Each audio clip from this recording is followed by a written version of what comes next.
Hello and welcome. This is Brad Johnson. We're here to talk about my bold predictions for the 2018 season. This is Brad Johnson Reviews, Brad Johnson's bold predictions. Before we jump into the action, first I'll stop bobbing on my chair. And second, I'd like to make these videos. This is the first one I'm making that's public, and I want them to be better. They're currently just me recording in Hangouts and then posting it all in one draft. They'll have errors and whatnot. Poor scripting, for example. And I'm finding that the process of making a good YouTube video is less intuitive than I expected. There's a lot more that goes into it. So many programs you're supposed to use on top of each other. And it's going to be a bit of a learning curve. If anyone has help or hints that they want to chip in with to make this better quicker, please feel free to reach out and I will certainly take your advice. All right, moving on. We have bold predictions to look at. So let's pull up the share screen. The first round of bold predictions from the preseason, I made 10 of them. They are listed here. Mike Trout hits at least 50 home runs. I feel like I had the spirit of it since he managed a pace of 50 home runs about. Problem was he had that injury, and he's not the sort of power hitter who has any margin of errors if he's going to reach such a lofty power ceiling.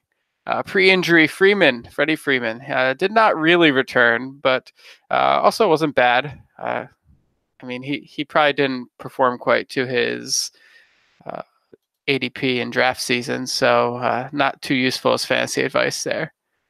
Tommy Joseph hits 20 home runs. Well, let's look at that. Tommy Joseph did hit 20 home runs in 357 plate appearances at AAA for the Rangers. It's actually a pretty good season for him. 131 WRC plus. That means he's 31% above league average for that AAA league. He's got his old swing and miss issues, but generally everything's about the same as past seasons. Looks pretty similar to that 2016 campaign with the Phillies. And one thing we could look at, a nice quick test for power hitters these days anyway, is what are you seeing out of their fly ball rates and pulled contact. We know he probably makes hard contact above average, but not really at an insane rate. So we're seeing a lot of fly ball contact, we're seeing plenty of pull contact, and that's why you're also seeing a pace of nearly 40 home runs over a full season. Moving on, Tommy Joseph is not important. Dexter Fowler, terrible season, did not pull a FAM unless you're referring to them both underperforming for the Cardinals. Delino DeShields did not scorch the earth. Delino DeShields, I'm pretty sure, settled in right around 20 steals. He was fantasy irrelevant for most of the season. And yeah, 20 steals exactly. Good guess. Jake Arrieta for Cy Young. No. Jim Johnson records 15 saves. This is another one I kind of got the spirit of. I do a Mike Scioscia bullpen. You're going to see random people earning saves. And Johnson had a shot atop the pecking order and fell short. Only ended up with 2. The Humidor in Chase Field. Hugely suppressed offense, about 20 to 30% by estimates. And my actual prediction was tied to their starting pitching staff producing some uniformly insane ERA and WHIP or whatever. And they didn't do that, mostly because Robbie Ray and Zach Godley were very inconsistent. Lance McCullers did not bust loose. Brandon McCarthy did not come anywhere close to winning 12 games. And so, 0 for 10. That's not a good start. All of this work before opening day went for naught. And I did have this bonus pick, wasn't tied to this year. I think Michael Franco will eventually be something, maybe. I'm growing a little more pessimistic. This was his good year, and it didn't look that good to me.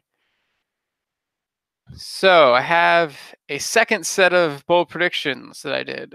And I did these because I knew at the All-Star break that the last set failed. So, Manny Machado as the not top performing traded player. And truthfully, it was Tommy Pham by WAR. It was Luke Voit maybe by pace. Machado was up there, though. He had 2.4 WAR to Pham's 2.5. That's a margin of error. You could definitely say Machado was better if you want to. I'm taking it as a win. Number 2 was Matt Olson's, and what that means is he hits an insane number of home runs over a period of time, kind of like what Luke Voit did. Matt Olson didn't do that. He was pretty consistent from the first to second half, and that added up to a decent player that you're not too excited about in the role that they use Matt Olson. Playable, but not at all exceptional. Michael Conforto, at the time of this writing, was performing terribly. Everyone asked me every day, when do I cut Michael Conforto? I said, don't do it. Don't do it. And turned around and gave us a really strong second half, definitely a top 50 fantasy earner. Jesus Aguilar, regression like a Mack truck, and it sure did hit him. After the All-Star break, he hit 245, 324, 436 as a triple slash. Only 11 of his 35 home runs. Ketel Marte, he had a breakout of sorts. It was definitely better in the second half. It wasn't quite really what I was expecting, but I'm going to claim victory from it. Denard Span was off to a good second half for a while, giving us a shot at winning this one too. Ended up falling short, and so 4 for 6 so far. Kirby Yates as the top closer currently without a job. It turned out to be Jose Leclerc. I didn't really expect Keone Kela to be traded to the Pirates. It happened, and Leclerc was able to step in and become the 5th best closer in terms of actual talent, in my opinion. We're not talking about fantasy production and how that score. I'm just referring to simply his quality as a reliever compared to all other closers. I think he's 5th best. Kirby Yates, probably around 10 to 15 range, maybe upwards of 8th.